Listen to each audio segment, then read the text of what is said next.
For our posthumous inductee of the evening, we are honored to introduce Matt Villines, film class of 2003. Matt grew up in Tulsa, Oklahoma. He started watching Die Hard a lot, which I really relate to, and action movies and Jackie Chan movies. I think when he was a teenager, he started experimenting with making little shorts in his backyard. He ended up going to OU, University of Oklahoma, to do English, I believe, which I related to because we sort of both went to college to do a thing that we kind of really didn't want to do, but we felt like we needed to go to school to do something. And then he, kind of like me, decided like, well, we gotta, let's try it. I'm gonna go for this dream and move to LA and go to this LA film school. We always had a fondness for the film school and what we learned and how much you guys allowed us to also experiment and just grow as filmmakers. Matt was my student. He and Oz were in my screenwriting class, busily writing projects that they were going to film. And the thing that I remember about those films is that they were these shorts. They were shorts. They got it. They were shorts. It was the best thing to do with a short film is not to try to make a 20-minute version of Gone with the Wind. You know, you want to make a 3 to 5 minute movie. And if you make a 3 to 5 minute movie, I believe you can get almost anybody in Hollywood to take a look at it, and especially if it's funny. But I remember he was just always a genuinely, like, a good person. Like, he always made me feel comfortable.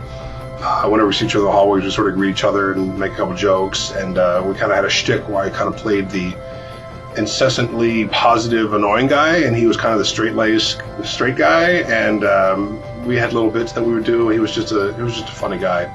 Straight out of film school, I shot a series of short films for him and his group Honor Student with Osmani and David Nier. And they were absolutely ridiculous and brilliant at the same time. And he was the motor that, you know, got us to get those things done. And it set the stage for all the projects we were able to do after that.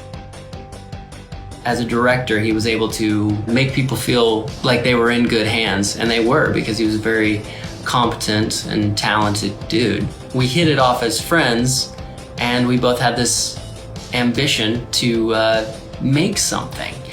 And he was serious about it, you know, not just talk, like, let's do it, let's make something.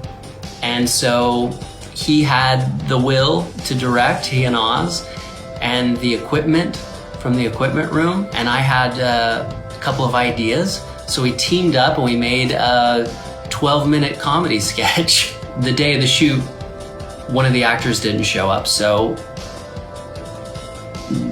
Matt had to step in. Matt's comedy is like, he was making internet memes before internet memes were really a thing.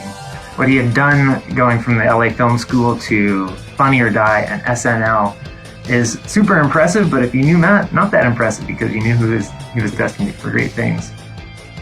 One of my funniest memories about Matt actually was one day when he had me go into the ADR booth to record some voiceover for one of the videos that they were putting together, and he made me say, "Big Rainbow," approximately 100 times into a microphone for probably something that nobody saw ever. But his perfectionism and his sense of like just joy in the ridiculousness of something like that is something really funny that I'll always remember about him. Matt loved making movies, and he loved having friends that wanted to make movies. And my memory of Matt is how much he loved his friends and how much he supported us and how much fun we all had together doing what we loved. I owe my career, and I know a lot of people owe their career to Matt. So Matt, I wish you were here so I can thank you, but I know you're proud of me. I will always look up to you as like the guide to what I want to be when I grow up. So thank you for that, and I hope I've been able to make you proud. He's a big part of this business, and he's touched a lot of people in this business, and he certainly has touched my life and helped my career, and given me a great example of how to be as an artist, as a human being, as a filmmaker. And I'll always be grateful to Matt. The stuff that I learned from you, I'm still trying to do. I'm still trying to kind of live up to the kind of example that you set for me, and I hope I'm doing okay. And boy, I was lucky to know you, and I know a lot of people feel the same way. Our paths started together, and we both helped each other. And going into this crazy industry, I went in with a partner with Matt. So that's my origin story. So I don't even know what it would be without Matt.